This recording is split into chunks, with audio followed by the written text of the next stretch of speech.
Real quick, like, subscribe, share, all that. All right, cool. My last video did numbers, so I guess a good number of people know who I am at this point. I just wanted to talk about this whole 6ix9ine trial. Just take a break and actually just discuss it. Um, I've been going I've been going to the hearings, and after the last one, I had to sit down and ask myself if I still wanted to keep going. I really did not want to continue going to these hearings because it just took a different turn. My eyes got open to a lot of things. I spoke to a lot of people close to the issue after the last one, and it just changed my perspective. Um, let's get into it. So I started covering this because I'm a fan of 6ix9ine. Let's keep it what it is. I'm from New York. I'm a fan of 6ix9ine. I'm a fan of Treyway. I'm a fan of the whole rap movement, right? Because I thought it was a great sequel to the whole DS9 show. I was like, this is perfect. New York's coming back up, and the antics was entertaining. So I was like, and I legitimately thought he was gonna beat it. I didn't know how big the charges were. I didn't know what he was being charged with. I was like, this is gonna be another wrinkle. He's gonna spoon this out. He's gonna beat this. So I went to the trial, to the hearing, and they laid out the charges. They laid out what they were gonna charge him with, and I was like, okay, this is pretty bad, but this is his lawyer seemed confident he may be able to beat this. It still had that kind of not too serious tone to it. And I put out the next video or whatever. You know, people were still making jokes around this shit. Like, I don't want to bring his girl into this, but they're making videos, you know, taking pictures for the gram, all that shit, tattooing 6ix9ine. It still had that kind of like, okay, this isn't real yet. But after the second hearing, it just took a lot more of a serious tone. There was a lot more emotion involved into it. You know, like people's lives, you could really tell that it was in a balance because, first of all, 6ix9ine even want his family there. So, like, the jokes was done. Like, he didn't want his family there. He probably wanted to protect them. And I'm in the elevator with, like, the other defendant's family, and they're crying. Like, it's not a joke to a lot of people. Like, this is very serious. And I told you in my last video where I was sitting down and one of the other defendant's kids started crying next to me, and he had to be escorted out. Like, he was bawling, and the family member was saying that he's not doing too well, because he's about to not be able to see his dad for life potentially, outside in the free world, and that's not something that a 10-year-old kid should be used to. And then you look around the room, and it's like so many journalists, quote unquote, including myself, that want to just take the story out and put it out there.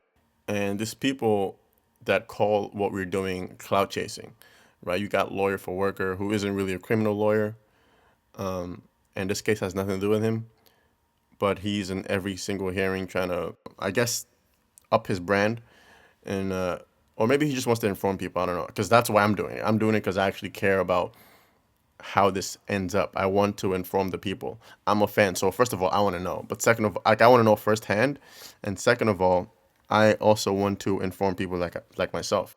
So that's my motivations for it. But when I speak to some of the people who are close to this or some of his fans, like, they really view some of the people as clout chasers, right? Like the lawyer for worker guy, I don't know him personally. This is not me attacking him, but I've heard people say, "Yo, this guy's a clout chaser. This guy's a lawyer. Lawyers shouldn't even be discussing cases in the public light," which is how I kind of felt when I first saw him. I didn't really get what he was doing. I didn't get why a lawyer was discussing a case or the particulars of a case in public. And even some of 6ix9ine, like Lance was kind of doing the same thing, but he probably had a method to his madness. He's probably trying to sway public opinion towards 6ix9ine. I'm not want to speak for him, but I just didn't really understand why people were doing that. And then you get these other people also who are making. I mean, it's basically the same thing I'm doing. I can't question anybody else's motivations. I can only speak to mine. But it was just a different feel, like I said. I mean, you're sitting in the courtroom and you can hear people's chains before you see them. Like, you can hear the chains in the hallway before you see them. They're coming in. I mean, it's on my Instagram too. You can see it. They're coming in this blacked out white truck, no windows, right? Probably chained, you know. And then they just come into the room, and you could just hear the chains shackling and rattling outside. And then you see them, and then they're seated with just guards everywhere. It's like these are people who are legally innocent. So to treat people who are legally innocent like that is it's just inhumane, you know. Because it's not. If you've never sat in a cell before, it's not the it's not a good feeling. You know what I mean? Like even if it's for an hour, like it's like you're a caged animal, right? And you forget that these people are human beings. It's like just being there, just hearing people laugh, cries. Like you realize like these people are human beings with families. You know, they might have done wrong or might not have done wrong, but it's up to us to kind of give them the benefit of the doubt because they're innocent until proven guilty. You know, and you wouldn't want to put innocent people in shackles. So, like I said, I'm really debating not going to these hearings anymore and just kind of. I mean, there's a lot of people covering it, so maybe I'll just let them do their thing. But the reason that I think I may keep going, like one reason I have to keep going is because the fans like reading my comments, people do appreciate the information I'm giving them, and also I noticed that so many people get this wrong when they put out their information. Like so many people get it wrong, and I just, as someone who's like sitting there, it's just it kind of is painful to hear, to see the public being just misinformed, and I don't want to take it upon myself like I'm the guy to do it, but it just it just doesn't look good. So I'm like, you know, if I'm the only one who's putting out the right information, so be it. I mean, this AGTV who I spoke to, you know, we kind of see eye to eye, and we're, you know, we make sure that we're putting out the right information. But I see people like reputable people just putting out false information, and I, you know, I mean, I DM people, I tell them, hey, listen, you got this wrong, you got that wrong, you know, like I was there, I'll tell you exactly what happened.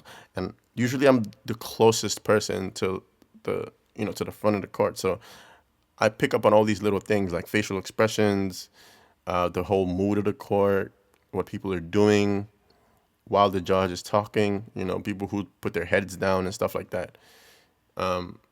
Like I said, you know, when the judge said that 6ix9ine was going to lose his lawyer, potentially 6ix9ine's jaw dropped. I don't know if people picked that up because people were sitting in the back. I was like right there. He wasn't happy about that. And Shadi was laughing because I guess they're not cool or whatever. But those kind of nuances I kind of pick up. But that's why I think, you know, the people deserve to know the truth. And until I feel like I don't really want to go anymore, I don't have anything to do, and I want these people's families to just have the privacy and let the case carry on by itself, you know, without kind of, not that I'm interrupting the case, but I feel like there's a certain decency you got to give people, because these are people who are close to them. Just maybe just keep a safe distance and just report on what you kind of observe as opposed to just trying to inject yourself into the situation that has nothing to do with you. You know, that's the battle that I'm kind of going through. So if you're in the comments, just let me know what you think about covering this case. Do you think that it's necessary, or do you think that we should just wait and get the news from the media as opposed to just trying to get it myself? What do you think? Like always, please like, share, subscribe. Great response from the last video. I'm still reading the comments. I'm still replying to the comments. Keep them coming. I really enjoy talking to y'all. All right, peace.